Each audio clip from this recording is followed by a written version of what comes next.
Hello everyone, ಇದು ನನ್ನ birthday log ಆಗಿರುತ್ತೆ.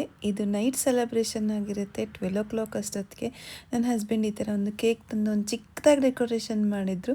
ಹಾಗೆ ನನ್ನ ಫ್ರೆಂಡ್ ಬಿಂದು ಬಂದಿದ್ದಕ್ಕೆ ನನಗೆ ತುಂಬಾ ಖುಷಿ ಆಯಿತು. ಅವ್ರು ಇಷ್ಟೊತ್ತವರೆಗೂ ಎಚ್ಚರ ಇದ್ದು ನನ್ನ ಬರ್ತ್ಡೇಗೆ ಬರ್ತಾರೆ ಅಂತ ನಾನು ಎಕ್ಸ್ಪೆಕ್ಟೇ ಮಾಡಿರಲಿಲ್ಲ. ಎವ್ರಿ ಟೈಮ್ ನನ್ನ ಬರ್ತ್ಡೇಗೆ ನಾನು ಹೊರಗೆ ಹೋಗಬೇಕು ಅಂತ ಅಂದ್ಕೊಂಡಿರ್ತೀನಿ ನೈಟ್ ಸೆಲೆಬ್ರೇಷನ್ಗೆ. ಬಟ್ ಏನಾಗುತ್ತೆ ಅಂದರೆ ವೀಕ್ ಡೇಸಲ್ಲೇ ಆಲ್ಮೋಸ್ಟ್ ನನ್ನ ಬರ್ತ್ಡೇ ಬಂದಿರೋದ್ರಿಂದ ಆಲ್ಮೋಸ್ಟ್ ಎಲ್ಲಿಗೂ ಹೋಗೋಕ್ಕಾಗಲ್ಲ. ಬಟ್ ನಂಗೆ ನನ್ನ ಕಾಲೇಜ್ ಟೈಮಲ್ಲಿರೋ ಬರ್ಡೇಸ್ ಅಂತೂ ತುಂಬಾ ನೆನಪಿರುತ್ತೆ. ಯಾವಾಗಲೂ ನನ್ನ ಬರ್ಡೇ ಟೈಮಲ್ಲಿ ಎಕ್ಸಾಮ್ಸ್ ಬರ್ತಾಯಿತ್ತು. ಬಟ್ ಆದ್ರೂ ನನ್ನ ಫ್ರೆಂಡ್ಸು, ನಮ್ಮ ಹಾಸ್ಟೆಲ್ ಸಿಟಿಯಿಂದ ಒಂದು 10 ಕಿಲೋಮೀಟರ್ಸ್ ದೂರದಲ್ಲಿತ್ತು. ಆದರೂ ನನ್ನ ಫ್ರೆಂಡ್ಸು ಪ್ಲ್ಯಾನ್ ಮಾಡಿಕೊಂಡು ಯಾರ್ದೋ ಹತ್ರ ಕೇಕ್ ತರಿಸಿ ಇವನ್ ನಾಳೆ ಎಕ್ಸಾಮ್ ಇದೆ ಅಂದ್ರೂ 12 o'clockಗೆ ನನ್ನ ಬರ್ಡೇನ ಸೆಲೆಬ್ರೇಟ್ ಮಾಡ್ತಿದ್ವಿ.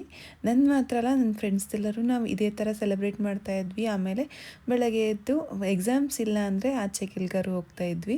ಆಲ್ಮೋಸ್ಟ್ ನನ್ನದೆಲ್ಲ ಎಕ್ಸಾಮ್ ಟೈಮ್ಗೆ ಬಂದಿರ್ತಾ ಇತ್ತು ಬರ್ತ್ಡೇ. ಬಟ್ ಆಫ್ಟರ್ ಮ್ಯಾರೇಜ್ ಸ್ವಲ್ಪ ಸೆಲೆಬ್ರೇಟ್ ಮಾಡಿ ಅಲ್ಲಿ ಇಲ್ಲಿ ಹೋಗ್ತಾ ಇದ್ವಿ. ಬಟ್ ಮಕ್ಕಳಾದಮೇಲೆ ನೈಟ್ ಎಲ್ಗಾರು ಹೋಗೋದು ತುಂಬಾ ಕಷ್ಟ. ಆ್ಯಕ್ಚುಲಿ ನನ್ನ ಹಸ್ಬೆಂಡ್ ಬೆಂಗಳೂರಿಗೆ ಹೋಗಿದ್ರು, ಕೇಕ್ ತರಲ್ಲ ಅಂತ ನಾನು ಎಕ್ಸ್ಪೆಕ್ಟ್ ಮಾಡಿದ್ದೆ. ಬಟ್ ನನಗೆ ಗೊತ್ತಿಲ್ಲದೇ ಕೇಕ್ ತೊಗೊಂಡು ಬಂದಿದ್ರು. ಬಟ್ ಎವ್ರಿ ಟೈಮ್ ಕೇಕ್ ತಂದು ಸೆಲೆಬ್ರೇಟ್ ಮಾಡ್ತಾರೆ ಅಂತ ಎಲ್ಲೋ ಒಂದು ಕಡೆ ಗೊತ್ತಿತ್ತು. ನನ್ನ ಹಸ್ಬೆಂಡ್ಗೆ ಈ ಥರ ಸೆಲೆಬ್ರೇಷನ್ಸ್ ಇದೆಲ್ಲ ಅಷ್ಟು ಇಷ್ಟ ಆಗಲ್ಲ. ಯಾಕಂದರೆ ಬರ್ತ್ಡೇ ಅಂದರೆ ಏಜ್ ಜಾಸ್ತಿ ಆಗ್ತಾ ಹೋಗುತ್ತೆ ಅಂತ ವರಿ ಮಾಡ್ಕೋಬೇಕು, ಅದು ಖುಷಿ ಪಡೋ ದಿನ ಅಲ್ಲ ಅಂತ ಹೇಳ್ತಾರೆ. ಬಟ್ ನನಗೆ ಆ ಥರ ಅಲ್ಲ. ನನ್ನ ಬರ್ತ್ಡೇ ಅಂದರೆ ನಂಗೆ ಒಂಥರ ಸ್ಪೆಷಲ್ ಡೇ. ನನ್ನ ಒಂದು ಬರ್ತ್ಡೇಗೋಸ್ಕರ ಒಂದು 4-5 ಡ್ರೆಸ್ಸಸ್ ತೊಗೋತೀನಿ. ಯಾಕಂದರೆ ನಾವು ಎಲ್ಲಿಗೆ ಹೋಗ್ತೀವಿ ಅನ್ನೋ ಪ್ಲ್ಯಾನ್ಸೇ ನಮಗಿರಲ್ಲ. ಸೊ ಅದಕ್ಕೋಸ್ಕರ ಯಾವುದಕ್ಕೆ ಈಗ ಹೊರಗೆ ಹೋದ್ರೆ ಒಂದು ಡ್ರೆಸ್ ಆಗಿರ್ಬೋದು, ಹಾಗೆ ಟೆಂಪಲ್ಗೆ ಹೋದರೆ ಒಂದು ಡ್ರೆಸ್, ಆ ಥರ ಒಂದು 4-5 ಡ್ರೆಸ್ನ ಶಾಪಿಂಗ್ ಮಾಡಿಟ್ಟಿರ್ತೀನಿ. ಒಂದಷ್ಟು ಆನ್ಲೈನ್ ಶಾಪಿಂಗ್, ಒಂದಷ್ಟು ಆಫ್ಲೈನ್ ಶಾಪಿಂಗ್ ಕೂಡ ಮಾಡಿರ್ತೀನಿ. ಈಗಾಗಲೇ ನಂದು ಶಾಪಿಂಗ್ ಲಾಗ್ ವಿಡಿಯೋ ಕೂಡ ಹಾಕಿದ್ದೆ. ಇಲ್ಲಿ ಹಾಕ್ಕೊಂಡಿರೋ ಡ್ರೆಸ್ನ ನಾನು ಮಿಂತ್ರಾಯಿಂದ ತರಿಸಿದ್ದೆ.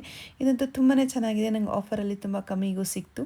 ಇದಕ್ಕೆ ನಾನು 1500 ರೂಪೀಸ್ ಪೇ ಮಾಡಿದ್ದೆ. ಈ ಡ್ರೆಸ್ನ ಲಿಂಕ್ ಬೇಕಿದ್ದರೆ ಲಿಂಕ್ ಅಂತ ಕಮೆಂಟ್ ಮಾಡಿ, ನಾನು ನಿಮಗೆ ಲಿಂಕ್ ಕಳಿಸ್ಕೊಡ್ತೀನಿ.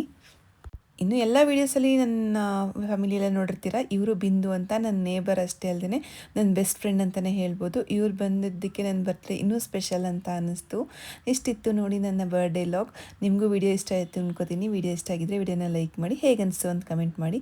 ಹಾಗೆ ವಿಡಿಯೋನ ಫ್ರೆಂಡ್ಸ್ ಆ್ಯಂಡ್ ಫ್ಯಾಮಿಲಿ ಜೊತೆ ಶೇರ್ ಮಾಡಿ. ಇನ್ನೂ ನನ್ನ ಚಾನಲ್ನ ಸಬ್ಸ್ಕ್ರೈಬ್ ಮಾಡಿಲ್ಲ ಅಂದರೆ ದಯವಿಟ್ಟು ಸಬ್ಸ್ಕ್ರೈಬ್ ಮಾಡಿ. Thank you. ನೆಕ್ಸ್ಟ್ ವೀಡಿಯೋದಲ್ಲಿ ನಾವು ಬರ್ತ್ಡೇ ದಿವಸ ಎಲ್ಲಿಗೆ ಹೋಗಿದ್ವಿ, ಏನೆಲ್ಲ ಮಾಡಿದ್ವಿ ಅಂತ ಹೇಳಿ ವಿಡಿಯೋದಲ್ಲಿ ಶೇರ್ ಮಾಡ್ತೀನಿ. ವಿಡಿಯೋ ನೋಡ್ತಾ ಇರಿ, ಹೀಗೆ ಸಪೋರ್ಟ್ ಮಾಡ್ತಾ ಇರಿ.